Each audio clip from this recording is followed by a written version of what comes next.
আমি শর্মিষ্ঠা আমার নিজস্ব চ্যানেল ঠাম্মার ডায়েরি থেকে বলছি। আমি আজকে আপনাদের সঙ্গে শেয়ার করছি দই ফুলকপি। তো সেজন্য প্রথমে আমি এখানে দিয়ে দিচ্ছি সাদা তেল। আপনারা ইচ্ছে করলে সরষের তেলও করতে পারেন, তবে যেহেতু দই ফুলকপি করব সেজন্য একটু সাদা তেল মানে তেলটা বেশি পরিমাণেই লাগে। তেলটা গরম হয়ে গেছে, আমি এই সময় ফ্লেমটা একটু কমিয়ে দেব। এবার আমি আগে থেকে ফুলকপিটাকে গরম জলে একটু ভাপিয়ে নিয়ে নুন, হলুদ আর শুকনো লঙ্কা গুঁড়ো মাখিয়ে রেখেছি। এবার আমি একে একে এই ফুলকপিগুলোকে তেলের মধ্যে দিয়ে দিচ্ছি।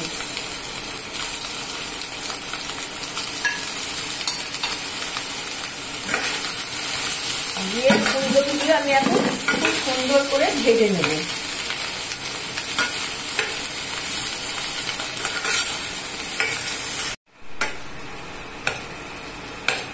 দেখুন ফুলকপিটা ভাজা হয়ে গেছে।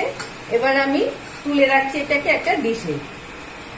এই বাটিটার মধ্যে এক চামচ, এই চামচের এক চামচ ধনে গুঁড়ো, কাশ্মীরি লঙ্কা গুঁড়ো আর একটু অল্প আমি হলুদ নিয়েছি আর জিরে গুঁড়ো নিয়েছি। নিয়ে তিনটেকে মিশিয়ে আমি খুব ভালো করে একটুখানি জল দিয়ে গুলে রাখলাম।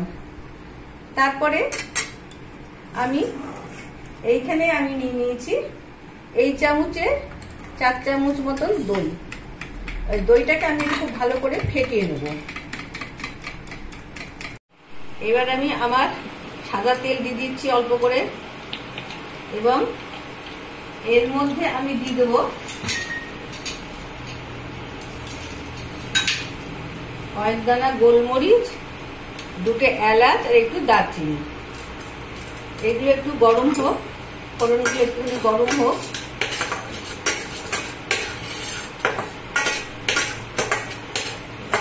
দেখুন ফোড়নগুলো দিয়ে খুব সুন্দর একটা ভাজা ভাজা গন্ধ বেরোচ্ছে। ঠিক এই সময়তেই আমি দিয়ে দেবো যে মশলাটা আমি গুলে রেখেছিলাম, ধনে, জিরে আর কাশ্মীরি মির্চ, হলুদ অল্প পরিমাণ আমি এখানে দিয়েছি। এবার সেই মশলাটা আমি দিয়ে দেবো। এটাকে খুব ভালো করে এখন এবার ভাজবো।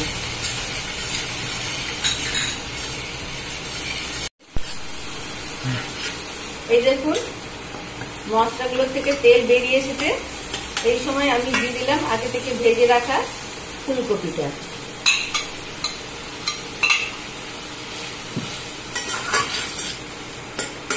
ফুলকপির সঙ্গে মশলাটা আগে খুব ভালো করে মিশিয়ে নিই। মিশিয়ে নিয়ে এতে আমি দিয়ে দেবো পরিমাণ মতো নুন।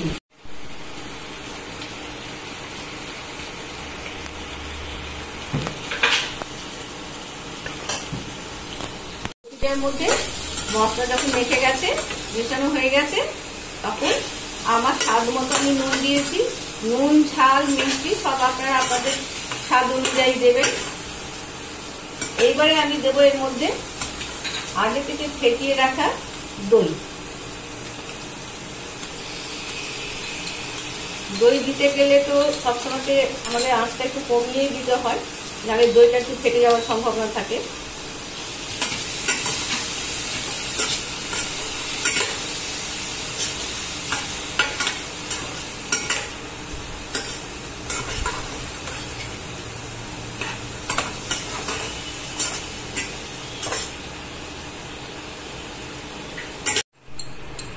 এবার আমি দইয়ের বাটি ধোয়া জলটাও দিয়ে দিলাম।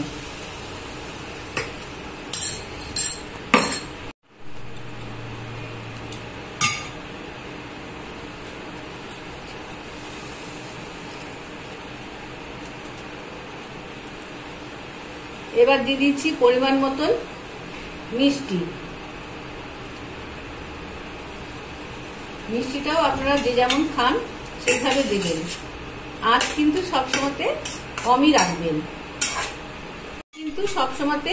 কমই রাখবেন, না হলে দইটা ফেটে যাওয়ার সম্ভাবনা থাকে। দেখুন কি সুন্দর কালারটা চলে এসেছে। ব্যাস আমার দই ফুলকপি হয়ে এসছে, নামিয়ে আপনাদের দেখাচ্ছি। তৈরি আমার দই ফুলকপি। আপনাদের কেমন লাগলো এই রান্নাটি করে খেয়ে আমাকে অবশ্যই জানাবেন।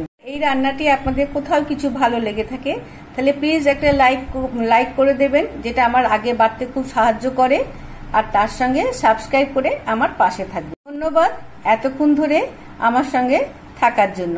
আবার দেখা হচ্ছে অন্য কোনো ব্লগে।